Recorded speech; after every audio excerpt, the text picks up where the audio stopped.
Comme vous l'avez certainement très bien compris, la fonction de transfert sera l'élément central de ce cours de système dynamique. En fait, outre le fait que cette fonction de transfert nous permet de calculer analytiquement la réponse du système, la sortie du système pour une entrée connue à l'avance, ou cette fonction de transfert peut être aussi utilisée dans des logiciels de simulation pour faire de la simulation du système et de calculer donc la sortie pour une entrée quelconque. En fait, cette fonction de transfert va nous permettre aussi d'analyser les comportements des systèmes dynamiques.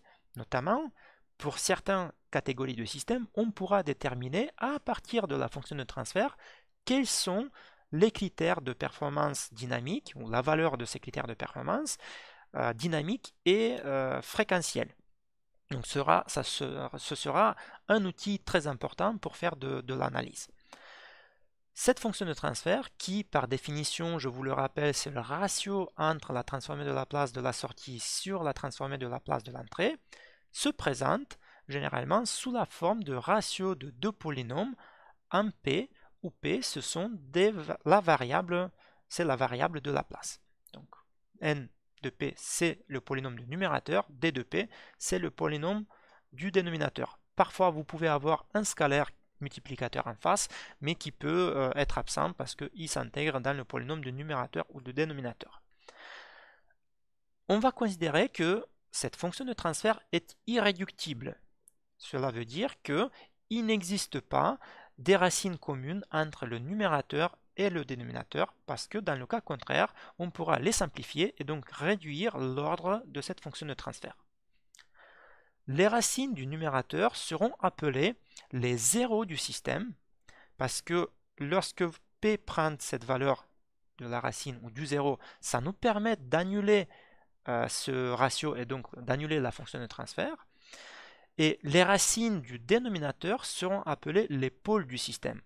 Lorsque P, notamment, va prendre cette valeur-là, ça va nous permettre d'avoir une division par 0 et donc la valeur de f de P, ou la valeur de la racine, sera infinie et donc en fait on aura une singularité. Et en fait cette singularité va nous permettre de décrire, de dire beaucoup de choses sur le système, comme on le verra un peu plus tard.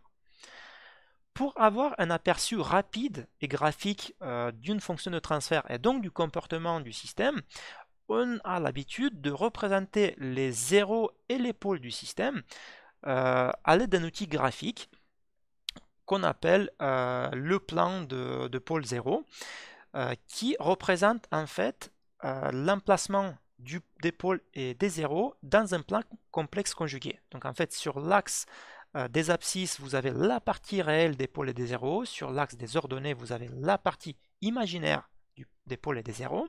Et on les positionne dans ce plan, les pôles à l'aide des petites croix ou des X, et les zéros à l'aide des petits zéros ou des petits cercles.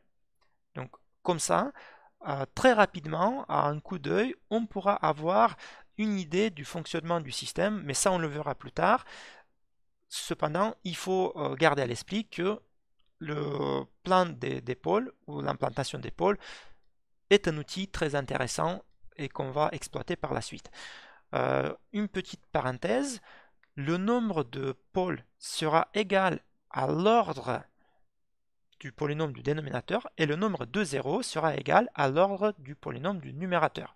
Parfois, on peut avoir des pôles multiples, c'est-à-dire une racine multiple par exemple, ça va nous donner non pas un pôle mais deux pôles, trois pôles, autant de pôles que la multiplicité de cette racine.